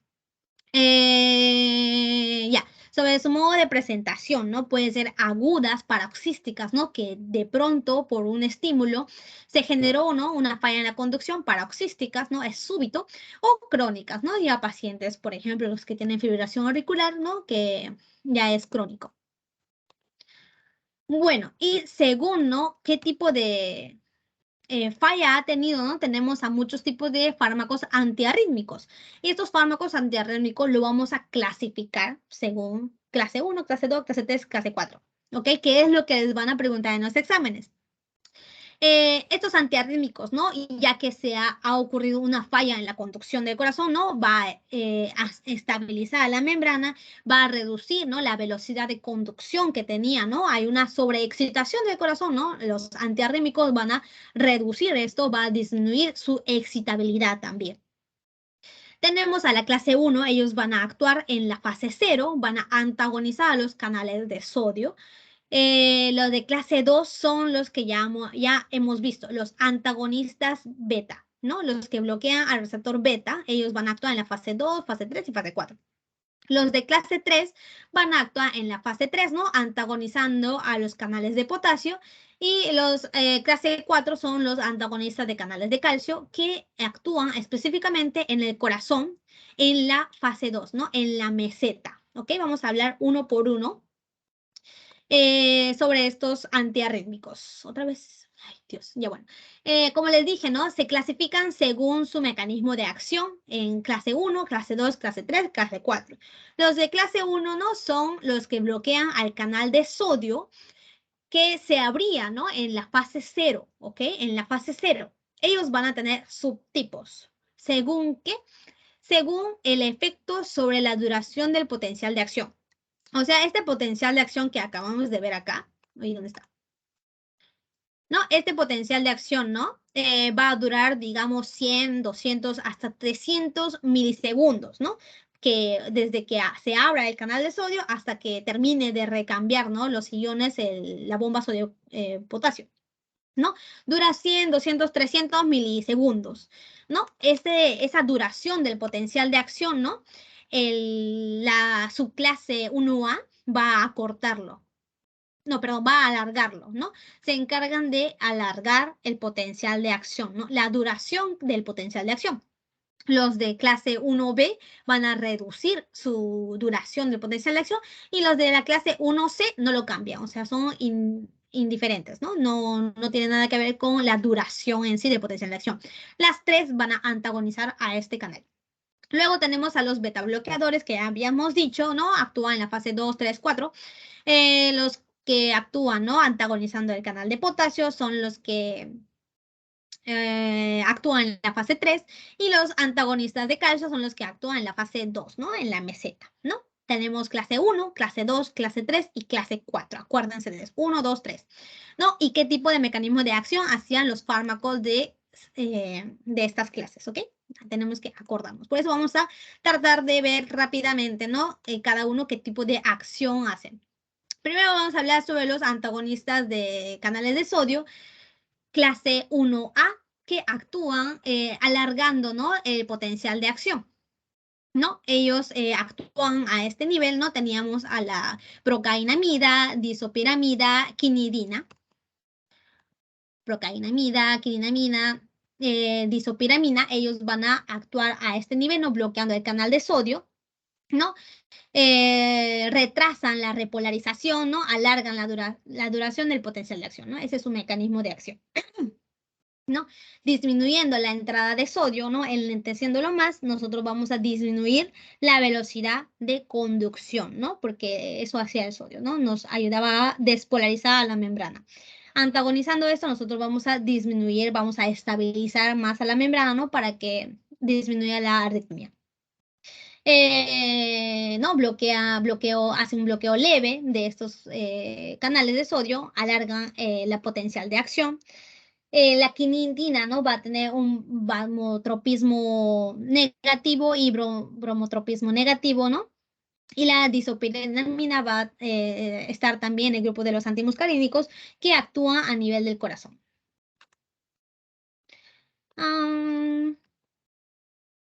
Luego tenemos a la clase 1B, ¿no? Ellos van a antagonizar el canal de sodio, pero acortan el potencial de acción. Tenemos acá a la lidocaína, a la mexiletina, ¿no? Ellos van a tener una acción más rápida, ¿no? Van a actuar rápido y nos ayudaría más en taquicardias ventriculares, fibrilación ventriculares, ¿no? Que son ya arritmias potencialmente mortales que puede ocurrir de forma aguda. ¿No? Lidocaína, mexiletina, ¿no? Acuérdense. Y tenemos al último, ¿no? Que son los de acción lenta, ¿no? Los de clase 1C. Ellos no van a cambiar el potencial de acción, ¿no? No tienen un efecto de sobre el potencial de acción. Bloquea lentamente también, muy potentemente, y reduce la velocidad de conducción, al igual que los demás, pero no modifica su potencial de acción. Acá teníamos a la propafenona y la flecaína, flecainida. ¿Ok? Ya.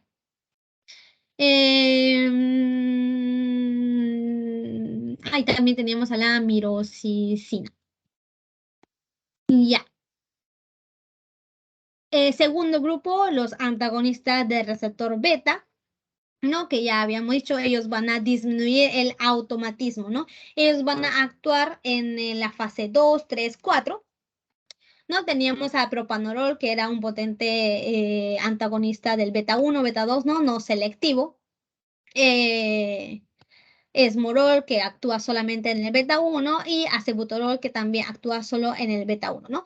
Ellos vamos a usarlo ya en arritmias crónicas o arritmias que fueron generados por un infarto agudo al miocardio, ¿no? Que ya es una presentación aguda.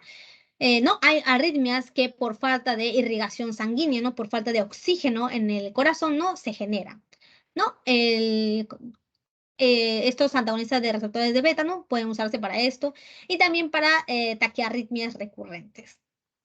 Ellos van a tener una característica de ser inotropismo negativo, ¿no? Disminuye la fuerza de contracción, dromotropismo negativo, ¿no? Que era la conducción, cronotropismo negativo, que era la frecuencia cardíaca. Y tiene esos tres efectos, ¿no? Disminuye la conducción, ¿no? Porque actúa a nivel de estos disminuyendo, ¿no? Las arritmias. Cronotropismo negativo porque disminuye la frecuencia cardíaca, e inotropismo negativo porque disminuye la fuerza de contracción. Ya. También, ¿no? Es usado para las arritmias ventriculares, supraventriculares, ¿no? Y las arritmias inducidas por el sistema nervioso autónomo. Luego, en la clase 3, ¿no? Teníamos a los antagonistas del canal de potasio, ¿no? El tercer grupo de clase 3. Acá como principal, ¿no? Más representativo, teníamos a la amiodarona. Su función va a ser prolongar la repolarización y duración del potencial de acción. Acá lo importante es que prolongan el periodo refractario. ¿Qué es el periodo refractario? En términos fáciles va a ser el periodo donde no va a poder ver una segunda excitación, ¿no? El periodo refractario absoluto va a ser fase 0, 1, 2 y una parte de la 3. Y hay un periodo refractario relativo, ¿no? Que va a ser parte de la fase 3 y la 4, ¿no? en el absoluto no va a haber para nada una siguiente excitación. O sea, la excitación del corazón no va a ser rítmico, ¿no? Termina un potencial de acción y llega otra excitación y otra vez ocurre potencial de acción, termina, llega otra vez una excitación y ocurre otra vez la potencial de acción. Va a ser rítmico, ¿no? Va a haber una segunda excitación siempre. El periodo refractario es la parte donde no va a poder generar una segunda excitación, ¿no? No va a poder responder a una segunda excitación. Los otros periodos, ¿no? Como el periodo de reposo, ¿no? Sí se va a poder generar una segunda excitabilidad. Y este fármaco, ¿no? De la clase 3, como la amiodarona, va a antagonizar la salida de este potasio. Por lo tanto, prolongan el... Sí. Después, ya. Que les decía ya, prolongan, ¿no? La fase 3, lo que nos hace prolongar el periodo refractario, ¿no? Y también el potencial de acción. Prolongándonos el potencial de acción, ¿no? El potencial de acción va a ser más lento, por lo tanto nos disminuye, ¿no? El efecto de la arritmia. Esta nos funciona para taquicardias supraventriculares, paroxísticas, recurrentes y para fibrilación auricular. Aparte tenemos a la dronedarona, que es lo mismo que la amiodarona, solo que más nuevo, sotalol, ¿no? Que tiene un efecto mixto, también bloquea a los receptores beta, y dofetilide. Y acá tenemos ahí también a la butilide, ¿no? También tenemos acá la diferencia, ¿no? Entre cada uno de los fármacos antagonistas de canal de potasio, amiodarona, bretilio y sotalol, ¿no? Que tenía una acción mixta. Acá todos van a prolongar el potencial de acción, ¿no? Prolongando el potencial de acción, nosotros vamos a estabilizar la membrana y disminuir, ¿no? La excitación que estaba, ¿no? Nos elentece el potencial de acción, nos prolonga el periodo refractario, ¿no? Por lo tanto, no va a haber una segunda excitación que generalmente hay en las arritmias. El efecto sobre el automatismo del nodo sinoauricular, ¿no? Y el sistema de Purkinje disminuye, ¿no? El automatismo, o sea, la excitación de estos sitios disminuye en el amiodarona y en el sotalol. Y la conducción a través de este nódulo auriculoventricular disminuye también en la amiodarona y en el sotalol. En el bretilio no cambia. Y acá muy importante, umbral, ¿no? El umbral de la fibrilación ventricular aumenta en todos estos fármacos, en estos 3 fármacos que estamos comparando. El umbral, ¿no? Para excitarse, ¿no? Es, por ejemplo, un número que se necesita para que ocurra el potencial de acción, ¿no? Digamos que acá tenemos un umbral que tiene que sobrepasarse, ¿no? De un aproximado de un menos 30 milivoltios. O sea, esta célula necesita pasar a más de menos 30 milivoltios para que ocurra este pico de potencial de acción. Si nosotros estamos a menos 40 milivoltios, menos 50 milivoltios, se está empezando a excitarse la célula, pero no va a ocurrir este pico de potencial de acción. Si se aumenta el umbral, o sea, de lo que normalmente era menos 30 milivoltios, la valla sube, ¿no? Ahora necesitamos menos 10 milivoltios para que ocurra este potencial de acción. Por lo tanto, va a ser más difícil que ocurra, ¿no? Esta excitación, ¿no? Este potencial de acción. Por eso nos disminuye las arritmias, ¿no? Aumentando el umbral que se necesita para el ventrículo, ¿no? Para que se contraigan los ventrículos, para que haya una excitación en los ventrículos, ¿ok? Aumenta el umbral. Los 3, amiodarona y el sotalol también. Ya, terminamos con la tercera clase. Por último, tenemos a la clase 4, que son los antagonistas de canales de calcio. Ya la habíamos hablado un poco, ¿no? En los antihipertensivos. Había canales antagonistas de canales de calcio tipo L que actuaban más en los vasos sanguíneos y otros que actuaban más en el corazón. Dentro de los que actuaban más en el corazón son los que están en la clase 4, ¿no? El verapamilo y el diltiazem, ¿no? Su función va a ser deprimir la función de las células dependientes de calcio, ¿no? Como los nódulos sinusa o el nódulo auriculoventricular, disminuyendo su excitabilidad, ¿ok? Y su conducción. ¿Ok? Acá lo que hacemos es antagonizar, ¿no? La entrada de calcio y disminuir la contracción del músculo en sí. Sirve para flutter también, taquicardia auriculares, taquicardia paroxística ventricular, ¿no? También, y dentro de acá tenemos a dos, verapamilo y diltiazem, ¿no? Ambos antagonizan al canal de calcio y disminuyen, ¿no? Esta fase de la meseta, ¿no? En la fase 2. Ya, ¿no? Para arritmias supraventriculares, y su efecto adverso va a ser la hipotensión, porque, por ejemplo, ¿no? El diltiazem o el verapamilo también actúan en los canales de calcio que estaban en los vasos sanguíneos. Si genera mucho, ¿no? Antagonización en los vasos sanguíneos, ¿no? Va a haber una dilatación excesiva, por lo tanto generándonos hipotensión.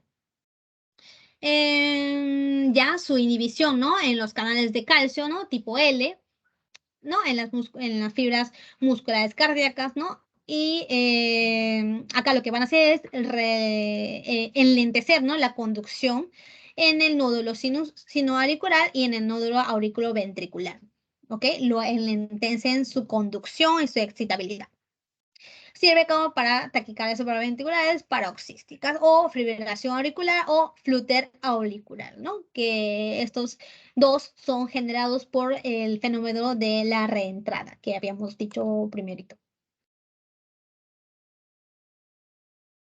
Ahí, ya.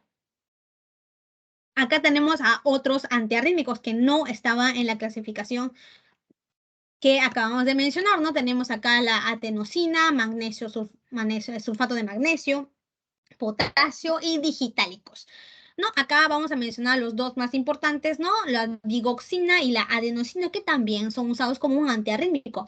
La digoxina va a hacer efecto en la fase 4, donde actuaba la bomba sodio y potasio ATPasa. No inhibe a esta bomba. Su mecanismo de acción es inhibir selectivamente a la bomba potasio-sodio ATPasa, ¿no? Y disminuye, ¿no? La excitabilidad que ocurre en el nódulo auriculoventricular, ¿ok? Frena el nódulo auriculoventricular. Un dato importante, digamos, es el... ¿Cómo se llamaba esto? Me olvidé, ya. Sirve, ¿no? Para fibrilación auricular, para pacientes, ¿no? Que han sufrido, ¿no? Que tienen insuficiencia cardíaca, ¿sí? La digoxina es muy efectiva para la insuficiencia cardíaca y está contraindicado para este síndrome, que es el síndrome de Wolff-Parkinson. Wolff-Parkinson algo. Un ratito, chicos. Se me olvidó. Se me olvidó. Ocurre estas cosas. Acá está. Wolff Parkinson White, ya, es una enfermedad que ocurre, ¿no? Desde el nacimiento, ¿no? Hay generaciones de electricidad en otras partes del corazón que normalmente no generaba impulsos eléctricos, ¿no? Automáticos, ¿no? Como lo que hace el nódulo auriculoventricular o el nódulo auriculosinusal. Es una enfermedad, ¿no? Como les dije, se genera impulsos eléctricos anormales en otros lados del corazón donde no debía, y es una enfermedad que aparece desde el nacimiento, pero se diagnostica generalmente en niños ya cuando ya crecieron, ¿no? A los 9 a 11 años. No, está contraindicado para este tipo de taquicardias, ¿no? De Wolff-Parkinson-White. Ya, la adenosina también es un potente vasodilatador, ¿no? Ellos van a tener su propio receptor, ¿no? Receptor adenosina tipo A1, receptor adenosina tipo A2, que pueden estar en el nodo auriculoventricular, ¿no? En los vasos sanguíneos van a generar vasodilatación, y acá en el nódulo auriculoventricular, ¿no? Van a disminuir el fenómeno de la reentrada que puede ocurrir a este nivel, ¿no? Sirve para arritmias auriculares, ¿no? Generado por la reentrada, como la fibrilación auricular, o este que acabamos de ver, ¿no? El Wolff-Parkinson-White, o taquicardias supraventriculares paroxísticas. Sí. Allá, lo importante de estos digitálicos son su intoxicación digitálica, ¿no? Eso es un tipo de efecto adverso que puede generar este fármaco, ¿no? Puede generar confusión, pulsos irregulares, pérdida de apetito, náuseas, vómitos, ¿no? De forma aguda y ritmo cardíaco acelerado. Y también visión borrosa, ¿no? Cambios en la visión, como visión borrosa, ¿no? Pueden generar los digitálicos. Luego, terminamos con los antiarrítmicos. Ahora vamos a hablar de los antiánginos. Vamos a ver la hora. Ya, media hora. Si terminamos, chicos, es más fácil este tema. La angina de pecho, ¿no? Angina de pecho es un tipo de síntoma que el paciente lo siente, ¿no? Es un dolor opresivo, muy doloroso generalmente, que es un tipo de dolor que te empuja, ¿no? O sea, es diferente al dolor tipo cólico, al dolor tipo de la cefalea, ¿no? Que es punzante, ¿no? Este dolor es como si te presionaran muy fuertemente el pecho. Es un dolor que ocurre en la zona retroesternal, ¿no? Enfrente del esterno, que puede ser irradiado. El paciente te puede decir que le duele acá, como si estuviera presionando, y que el dolor se va hacia la mandíbula, ¿no? Hacia arriba del cuello, ¿no? Subiendo por el cuello, o también puede irradiarse al brazo izquierdo, ¿no? Es un dolor característico cuando está ocurriendo un infarto al corazón, ¿no? La angina de pecho. Angina de pecho, ¿no? Su generación fisiológica va a ser porque ocurre una isquemia en el corazón, en los músculos del corazón. ¿Qué es isquemia? Es la falta de irrigación sanguínea y por lo tanto la falta de oxígeno en este tejido miocárdico, ¿ok? Por eso ocurren las isquemias miocárdicas y nos aparece la angina de pecho, que hemos visto, ¿no? ¿Qué tipo de dolores? Es normalmente, ¿no? El corazón, cuando hacemos ejercicio en sí, aumenta su gasto cardíaco, ¿no? Aumenta la fuerza de contracción, aumenta la frecuencia cardíaca y trata de abastecernos, ¿no? De oxígeno a todo nuestro cuerpo, ¿no? Y empieza a funcionar más. Y eso está regulado.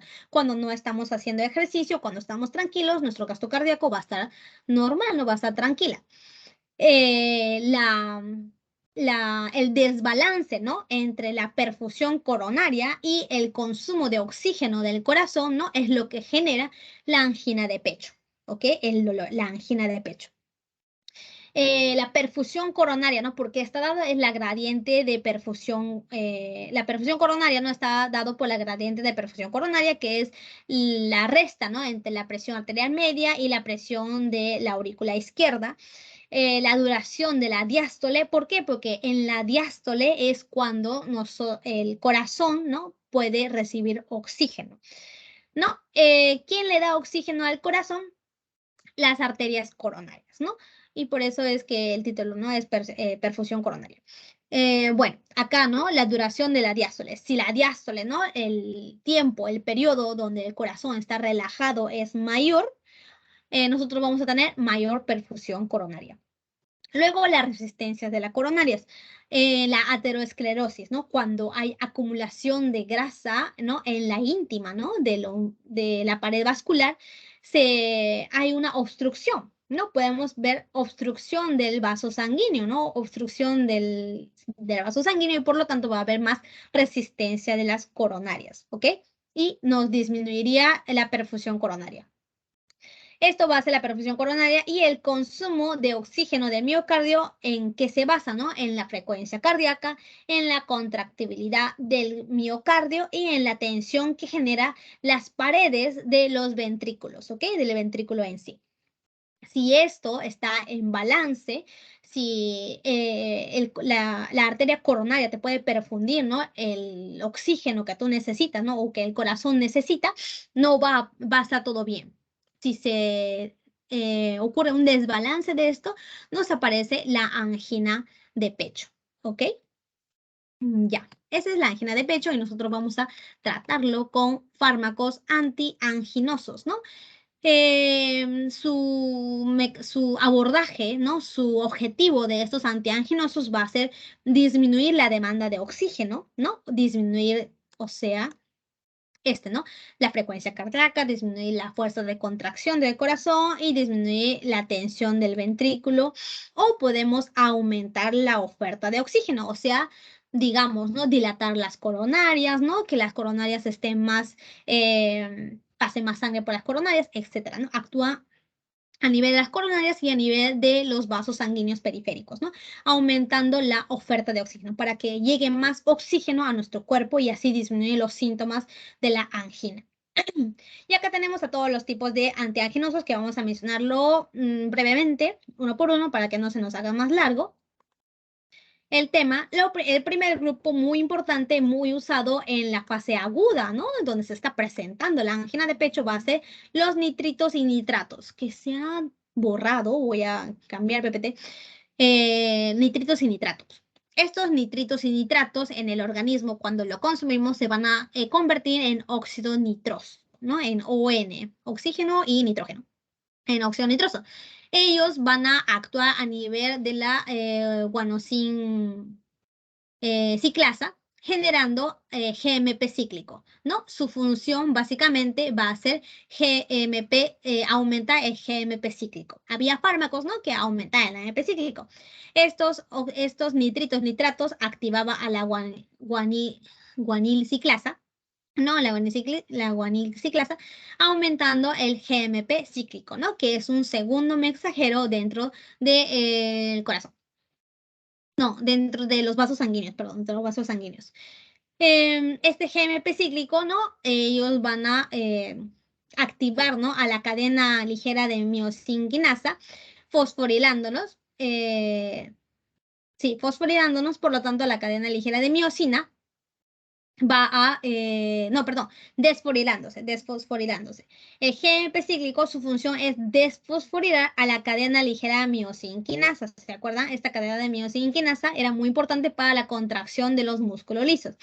No, una cadena ligera de miosinquinasa que no tiene su fósforo, ¿no? Que no tiene su fósforo va a estar desactivado y por lo tanto no va a haber esta reacción cruzada que había entre la actina y la miosina y nos genera la relajación de los vasos sanguíneos, ¿ok? La relajación de los vasos sanguíneos, eso es lo importante, nitritos y nitratos. Luego, estas acciones, ¿no? Farmacológicas que tienen los nitritos y nitratos, tenemos a tres tipos, ¿no? Que vamos a mencionarlo acá. La nitroglicerina, ¿no? Muy importante, tenemos al dinitrato de isosorbide y el mononitrato de isosorbide, ¿no? Tres tipos que vamos a mencionarlo hoy. Ellos, ¿no? En bajas dosis van a disminuir la precarga y en altas dosis van a disminuir la postcarga. También nos genera dilatación coronaria, ¿no? En un efecto menor, pero sí nos dilata las coronarias, por lo tanto nos van a aumentar la perfusión de oxígeno y también tiene una acción antiplaquetaria, ¿no? Nos disminuye la generación de trombos, ¿no? Para que no ocurra esta angina de pecho. A ver, acá, en la precarga, ¿no? ¿Cómo nos disminuye la precarga? Estos nitritos y nitratos, ¿no? Pueden actuar a nivel de los vasos sanguíneos periféricos, ¿no? Sobre todo en las venas, ¿no? Dilatando a las venas. Dilatando a las venas, la sangre van a ir a estas venas, ¿no? Redistribuyéndose a las venas, quedándose en los tejidos y va a haber menos sangre que retorne al corazón. Si hay menos sangre que retorne al corazón, hay menos sangre que entre al ventrículo izquierdo, ¿no? Esta cantidad de sangre que entra al ventrículo izquierdo se le denominaba precarga. ¿Ok? Precarga. Por lo tanto, los nitritos y nitratos tienen una función de disminuir la precarga. A altas dosis, lo que nos dilata van a ser las arterias, ¿ok? Cuando hay altas dosis, los nitritos y nitratos dilatan las arterias y nos disminuyen la postcarga. ¿Por qué? Porque va a haber una disminución de la resistencia vascular periférica, ¿no? Disminución de la resistencia que genera la aorta y por lo tanto nos disminuye la postcarga. Ya, utilidad terapéutica nos ayuda para una angina estable, una angina inestable, una angina de esfuerzo, ¿no? Y también se usa para dolor tipo cólico. Ya, eso es muy importante también, ¿no? Diferencia entre la angina estable, la angina inestable, ¿no? Y de esfuerzo.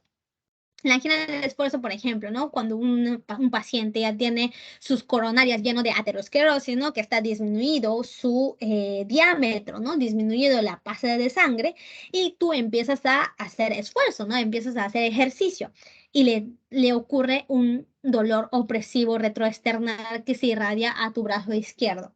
Esa es la angina al esfuerzo, porque tú estabas bien cuando estás tranquilo, ¿no? No necesitas tanto oxígeno en el corazón, pero cuando hiciste ejercicio ocurrió un aumento de la frecuencia cardíaca, ¿no? Empieza el corazón a bombear más y eso generó el aumento de el requerimiento de oxígeno del corazón, que no pudo dar la coronaria y por lo tanto apareció la angina de pecho, que es muy peligroso también.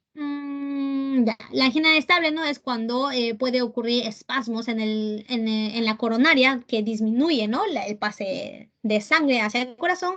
Ese es un tipo de angina estable. Inestable es cuando ya el trombo, ¿no? Que estaba haciendo, ¿no? La placa aterosclerótica, se destruye, ese trombo vuela hacia las coronarias, obstruyéndolo, ¿no? Y genera ese dolor de angina de pecho, ¿no? Esa es la angina inestable. Hay algunas interacciones farmacológicas que se podemos mencionar, ¿no? Con el alcohol, la heparina, antagonistas de los canales de calcio, beta bloqueadores, ¿no? O antihipertensivos, ¿no? No podemos administrar en conjunto con estos, ¿no? Porque ya vasodilataría demasiado, ¿no? Y puede generar hipotensión, por otro lado. Así que peligroso, no se usa junto. Sí, y tampoco se usa como activador plasminógeno tisular, ni AINES, ni simpático miméticos. Segundo grupo de los antiagenosos tenemos a los beta bloqueadores que ya hemos mencionado bastante, ¿no? Los selectivos, los no selectivos, los de la tercera generación que se unen también al alfa, al receptor alfa. Estos antianginosos lo que van a hacer es disminuir la frecuencia cardíaca, habíamos dicho, ¿no? Disminuyendo la frecuencia cardíaca, ¿no? Que era la frecuencia en contraerse el corazón, nosotros nos va a aumentar el tiempo de diástole, o sea, el tiempo donde el corazón va a estar relajado. Ya habíamos dicho, ¿no? Que el corazón se nutría de oxígeno, pasaba oxígeno al corazón cuando estaba en la fase de diástole. Por eso funciona también muy, muy bien como un antianginoso, ¿no? El beta bloqueador. Después nos disminuye la contractibilidad, nos disminuye la presión arterial, ¿no? Esto nos disminuiría la postcarga también. La fuerza de contracción también, ¿no? Nos disminuye la demanda de oxígeno que necesita el corazón.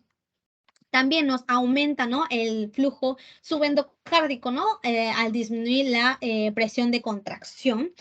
Por lo tanto, ¿no? Beta bloqueadores, en términos de antianginosos, ¿no? Va a tener muchos tipos de acción. Primero, inotropismo negativo, porque disminuye la contractibilidad. Cronotropismo negativo, porque disminuye la frecuencia cardíaca. Dromotropismo negativo, porque habíamos dicho, ¿no? Funcionaba como también un antiarrítmico, ¿no? Disminuye la conducción. Y disminuye también el vasmotropismo, que es lo mismo que decir automatismo, ¿no? Que era la excitabilidad del corazón. Tiene estos 4 efectos los beta bloqueadores. Ya, es importante también saber que una administración crónica de estos beta bloqueadores, aunque es necesario, ¿no? Pero más se usa en una angina de pecho aguda, nos incrementa el número de estos receptores beta, nos aumenta la sensibilidad y el número de estos receptores en el corazón. Y cuando los suprimimos, ¿no? Cuando dejamos de administrarle bruscamente estos fármacos, puede generar una acción simpática exacerbada, ¿no? Como taquicardias, elevación brusca de la presión arterial, angina de pecho, insuficiencia aguda miocárdica o muerte súbita, ¿ok? Porque genera como que una sensibilidad aumentada, ¿no? Hacia los beta bloqueadores, aumentando los receptores y aumentando su sensibilidad hacia estos receptores beta bloqueadores. Ok, segundo, los calcioantagonistas, que también ya lo habíamos visto, ¿no? Teníamos estos ya podemos administrarle ambos. Los amlodipinas, ¿no? Que eran los dihidropiridinas, son más efectivos en el vaso sanguíneo. Ellos nos disminuirían la poscarga, la precarga. Las benzodiazepinas, el diltiazem también es muy usado, o el verapamilo, ¿no? Todos estos sirven como un antianginoso. Su función, habíamos dicho, antagonizan los canales de calcio y impiden la entrada de calcio al músculo cardíaco o al músculo del vaso sanguíneo. No hace vasodilatación, funciona como un antianginoso, antihipertensivo, antiarrítmico. Y va a ser vasmotropismo negativo, dromotropismo negativo y inotropismo negativo. ¿Ok? Todo negativo. Menos, sí, todo negativo. Inotropismo, dromotropismo y vasmotropismo, menos el cronotropismo. Los beta bloqueadores también disminuían la frecuencia cardíaca. Era una de sus funciones. En cambio acá, no. Los calcioantagonistas no disminuyen la frecuencia cardíaca. Bueno, eso dice la teoría. Y acá un resumen que los dejo para que lean. Y por último, los inotrópicos positivos, ¿no? Los fármacos inotrópicos positivos que en pocas palabras son usados para la insuficiencia cardíaca. Habíamos dicho, ¿no? A ver, ¿cómo era? El título, inotrópicos, ¿no? Y habíamos dicho que inotropismo era la fuerza de contracción del corazón, ¿no? Si aumentamos, ¿no? Esta fuerza de contracción, ¿no? Es muy útil, ¿no? Aumentar la fuerza de contracción en los pacientes que tienen insuficiencia cardíaca, ¿no? Que tienen poca capacidad de contraer al músculo cardíaco. Ah, ya, una de las funciones, ¿no? Que tiene estos inotrópicos positivos van a ser sensibilizar, ¿no? Las proteínas contráctiles, ¿no? Al calcio, ¿no? Cuando hay aumento de calcio, aumenta, ¿no? La fuerza de contracción, la cantidad de calcio que se está almacenado, ¿no? Aumenta la cantidad de calcio, ¿no? En el reticulino plasmático, sarcoplasmático, y todo con el calcio. A ver, vamos a ver uno por uno sobre los ionotrópicos positivos. Uno de ellos más importantes va a ser los inhibidores de la bomba sodio-potasio ATPasa, que ya habíamos mencionado, ¿no? En los antiarrítmicos, los digitálicos y o glucósidos, perdón, glucósidos. Estos digitálicos o glucósidos van a actuar inhibiendo a este sodio-potasio ATPasa. ¿Y qué nos genera? ¿No? Normalmente este sodio, potasio, ATPasa, su función era secretar sodio afuera de la célula y ingresar potasio adentro de la célula. Esto activaba a una proteína que estaba al lado de ella, ¿no? Que era el intercambiador sodio-calcio. Si el sodio salía demasiado, el intercambiador, ¿no? Hacía ingresar el sodio y hacía por intercambiando con el calcio, ¿no? Esta proteína hacía ingresar el sodio y el calcio salía fuera de la célula. Como vamos a inhibir a esta proteína, el calcio ya no va a salir. Por lo tanto, estos digitálicos y glucosídicos, su función principal va a ser aumentar, ¿no? El sodio intracelular, ¿no? El sodio se va a quedar dentro de la célula, por lo tanto va a haber más excitación de la célula y va a disminuir la salida de calcio, o sea, va a haber más contractibilidad en la fuerza de contracción, va a aumentar, ¿no? En el músculo cardíaco, ¿ok? Dos funciones, aumentar el sodio y aumentar, disminuir la salida de calcio. O sea, hay más calcio, más fuerza de contracción. Ese es un mecanismo de acción de los digitálicos o glucósidos y su efecto adverso, ya habíamos dicho, es la toxicidad digitálica, ¿no? En el sistema gastrointestinal, ¿no? Puede haber náuseas, diarrea, anorexia, ¿no? Falta de apetito. En el sistema, en el ojo, vamos a ver visión borrosa, ya lo habíamos dicho, o escotomas. Puede generar fatigas, ¿no? De forma psiquiátricas. En la forma psiquiátrica podemos ver insomnio, alucinaciones, puede generar cefalea o convulsiones también, ¿no?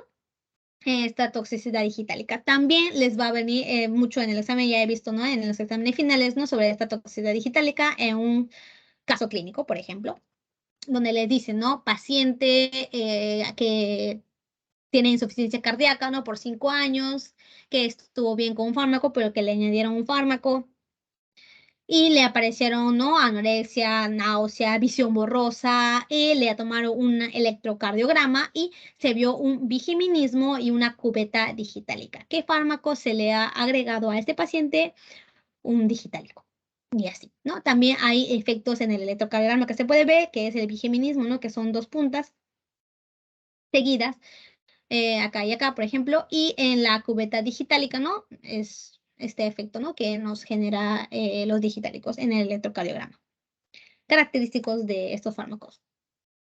Tenemos también a los agonistas adrenérgicos, ¿no? Los que aumentan el sistema simpático para aumentar la fuerza de contracción cardíaca. Por ejemplo, la dobutamina, la dopamina, adrenalina, noradrenalina, isoprotenerol, ¿no? Todos actúan en el receptor beta 1, beta 2, beta 1, beta 2, beta 1, beta 2, beta 1, beta 1, beta 1, beta 2. La dopamina no también actúa en el receptor beta 1, pero también en sus receptores de dopamina, ¿no? Dopamina D1 y D2. Todos van a aumentar, ¿no? El efecto ionotrópico, cronotrópico del corazón, ¿no? Es un tema que ya lo habíamos visto, que no me parece tan difícil. No son agonistas del sistema simpático, ¿no? Para aumentar su frecuencia cardíaca. En la dopamina, ¿no? Se puede ver que aumenta el cronotropismo, ¿no? Mayormente, ¿no? Habíamos dicho también del efecto diurético, ¿no? Que genera el receptor D1, D2 en el riñón, ¿no? Aumenta la filtración glomerular y la diuresis. En el B1, actuando en el receptor B1, nosotros vamos a aumentar la fuerza de contracción y la frecuencia cardíaca. Y actuando, ¿no? En el alfa 1 también va a generar vasoconstricción, lo cual nos aumenta la presión arterial. Ok. Cuarto grupo, creo. Inhibidores de la fosfodiesterasa tipo 3. Tenemos acá la mirlinona o la amrinona. Ellos van a reducir la degradación del AMP cíclico, por lo tanto nos van a aumentar el AMP cíclico, ¿no? Estos fosfodiesterasa eran enzimas que se encargaban de degradar al AMP cíclico. Inhibiendo a estas enzimas vamos a aumentar el AMP cíclico del músculo cardíaco y del músculo vasosanguíneo. Por lo tanto, nos genera, ¿qué cosa? Un aumento de la contracción, ¿no? En el músculo cardíaco, cuando aumentaba el AMP cíclico, ¿no? Aumentaba la fuerza de contracción, ¿no? Inotropismo positivo, y aumenta vasodilatación de las arterias coronarias, ¿ok? En las arterias coronarias tenían músculos lisos, que habíamos dicho que cuando aumenta AMP cíclico dentro de los músculos lisos, generaba relajación de estos músculos. Por lo tanto, vasodilatación de las coronarias, ¿no? Y por lo tanto nos van a perfundir mejor el corazón, ¿no? Disminuyendo los efectos de la insuficiencia cardíaca. Aumenta la función ventricular sin aumentar el consumo de oxígeno. Ya, ¿no? Acá tenemos a la mirlinona, amrinona. Y como efectos adversos, ¿no? Podemos mencionar la hepatotoxicidad y la trombocitopenia, ¿no? En la amrinona. Y aumento de la presión arterial y arritmias, ¿no? En amrinona y mirlinona. Y se está investigando también, ¿no? El uso crónico, ¿no? De estos fármacos, ¿no? Que pueden generar aumento de la mortalidad de estos pacientes. Luego tenemos a los sensibilizadores del calcio a la troponina C, el levosimendan, ¿no? Teníamos esta puente cruzada, ¿no? Que se genera entre la fibra de actina y la fibra de miosina, ¿no? Que es esta larguita. El azul es la miosina y estas bolitas son las actinas. Las actinas tenían proteínas, ¿no? Las troponinas que estaban en estas bolitas.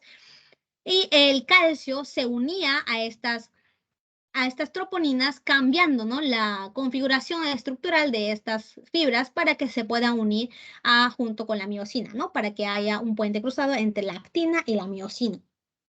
Tenemos al levosimendan que sensibilizaba la protoporina C para que se una más con el calcio, por lo tanto, ¿no? Cambie la estructura y se una la actina con la miosina, ¿no? Son sensibilizadores de calcio hacia la troponina C. También tiene otra función de aperturar los canales de potasio ATP, dependientes de ATP. Nos genera esto la vasodilatación, ¿no? También funciona como un cardioprotección en la fase de isquemia, ¿no? Cuando hay una isquemia, reduce la área de infarto agudo de miocardio. Previene el desarrollo de arritmias, ¿no? Post infarto agudo de miocardio, que hemos dicho que sí se puede generar. Y también en concentraciones altas, esta levosimendan funciona como un inhibidor de la fosfodiesterasa 3. ¿Ok? Sí, tiene funciones vasodilatadoras y funciones cardioprotectoras, ¿no? Levosimendan, que no es muy preguntado, pero lo mencionamos acá. Y último fármaco de hoy día, que no sé qué hora es, ya, justo para terminar. Activadores de la miosina, ¿no? Habíamos dicho. Uy, no se grabó. Habíamos dicho, ¿no? Que la miosina y la actina se tenían que unir, ¿no? Cambiando su configuración, se tenían que unir para hacer la puente cruzado y tener una contracción del músculo, ¿no? Sea cardíaco, sea músculo liso. ¿No? Y la omecamtiv va a activar a la miosina para que se una con la actina y poder hacer esta fuerza contráctil, ¿no? Aumentando la fuerza contráctil. Estos no alteran el consumo de oxígeno, ¿no? Y los niveles de calcio dentro de la célula. Y está en estudio, ¿no? Que puede que se genere una falla cardíaca, ¿no? En estos pacientes que toman crónicamente, ¿no? El omecamtiv, pero bueno, están en estudios. Su función va a ser activar la miosina para que se une con la actina. Y bueno, chicos, eso sería todo. Fue una teoría relativamente larga, ¿no? Donde hemos visto bastantes fármacos, ¿no? Y su trabajo va a ser más que nada, si le dicen un fármaco, tratar de distinguir, ¿no? El grupo y para qué servía ese fármaco. Espero que se haya entendido. Ahorita les voy a mandar el pretest, no, perdón, el post-test un ratito, chicos, y se pueden retirar para que puedan descansar, porque esta teoría sí fue largo, terminamos con las justas, ¿no? En 2 horas. Ya las próximas teorías son menos cargadas, creo yo. ¿Alguna pregunta? Bueno, cualquier cosa ya saben, pueden escribirme de forma privada, como ya lo estuvieron haciendo, eh, para resolver sus dudas. Trataré de responder lo más rápido posible. Ya chicos, y no haremos resolución de preguntas hoy. Si tienen preguntas, obviamente me pueden hacerlas, ¿no? En el WhatsApp, pero hoy no lo hacemos, ¿no? Porque si no nos pasamos del tiempo. Mm, Ya. Acá en el Teams les dejo el post-test. Espero que lo puedan resolver para su asistencia. Chicos, gracias por su atención. Espero que se haya entendido. Fue una teoría larga. Muchas gracias por su atención, chicos. Nos vemos la próxima clase. No se olviden del post-test. Chao, chicos. Cuídense. Nos vemos.